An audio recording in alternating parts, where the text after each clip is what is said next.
ప్రశ్నారావణ వెనకున్నదెవరు? ప్రశ్నారావణ్‌తో కలిసి పనిచేస్తుందెవరు? ప్రశ్నారావణ్‌కి ఫండింగ్ ఇస్తుందెవరు? అసలు వీళ్ళ మోటో ఏంటి? ఇదంతా తెలవాలి అంటే ప్రశ్నారావణ్‌ని కస్టడీలోకి తీసుకొని విచారించాల్సిందే. ఇప్పుడు అదే పనిలో ఉన్నారు పోలీసులు. గన్నవరం కోర్టులో కస్టడీ పిటిషన్ దాఖలు చేశారు. దాని మీద వాదనలు నడుస్తూ ఉన్నాయి. ప్రశ్నారావణ్‌కి అనుకూలంగా కొంత వైసీపీ లీగల్ సెల్ వాళ్ళు వాదిస్తున్నట్టున్నారు. పోలీసుల తరపున ప్రభుత్వ అడ్వకేట్స్ వాదిస్తున్నట్టున్నారు. మొత్తంగా వాదోపవాదనలు నడుస్తున్నాయి.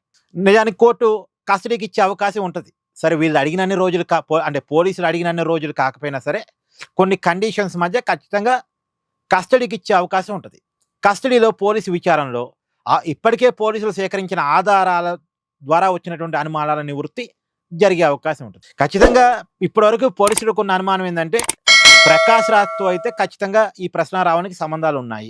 ఆ సంబంధాలు ఎంతవరకు కంటెంట్ షేరింగ్ వరకా, ఫండింగ్ షేరింగ్ వరకా అనేది క్లారిటీ రావాల్సినటువంటి అవసరం అయితే ఉంది.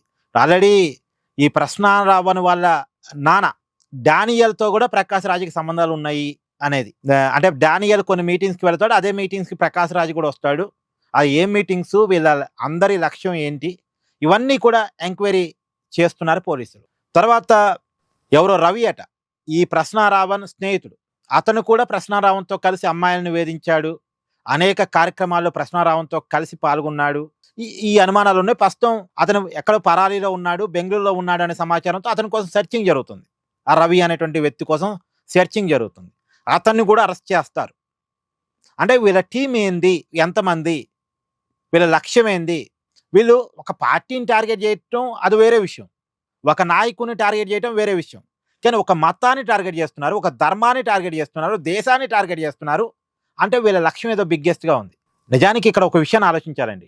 ఒక సాఫ్ట్వేర్ ఇంజనీరు 2019 ఆ సమయంలో తన ఉద్యోగానికి రాజీనామా చేసి, అంటే సాఫ్ట్వేర్ ఉద్యోగం అంటే కొంత ఉన్నంతలో సెక్యూరిటీ జాబ్, ఉన్నంతలో పైగా మంచి వేతనం వచ్చే జాబ్, ఆ వేతనాన్ని వదిలిపెట్టి, ఆ జాబ్ను వదిలిపెట్టి సోషల్ మీడియాలోకి వచ్చి, సరే సోషల్ మీడియాలోకి ఒక పార్టీ మీద ప్రేమతో వచ్చాడా, ఒక నాయకుడి మీద ప్రేమతో వచ్చాడా, ఒక నాయకుడికి వ్యతిరేకంగా వచ్చాడా, అది ఓకే, అది రాజకీయంగా తీసుకోవచ్చు. కానీ ఒక మతాన్ని తిట్టడం కోసం, ఒక ధర్మాన్ని తిట్టడం కోసం, లేదు ఈ దేశానికి వ్యతిరేకంగా మాట్లాడటం కోసం సోషల్ మీడియాలోకి వచ్చాడు అంటే అతని వెనకాల ఏదో మోటివ్ ఉంటేనేగా.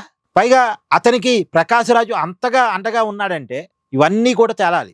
ఇప్పుడు ఈ ప్రశ్నారావణ్‌కి తులసి చంద్కి, ప్రశ్నారావణ్‌కి నాగేశ్వరికి డైరెక్ట్ ఆర్ ఇండైరెక్ట్ రిలేషన్స్, ఇవి కూడా తేలే అవకాశం ఉంటుంది. బట్ నాగేశ్వర గారికి సంబంధం ఉంటుందని నేను అనుకోను.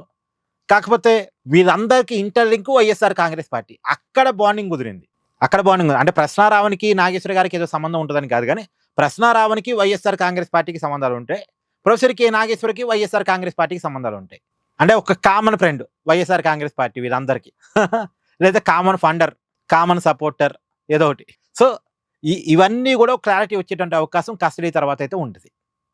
Please do like, share and subscribe this channel.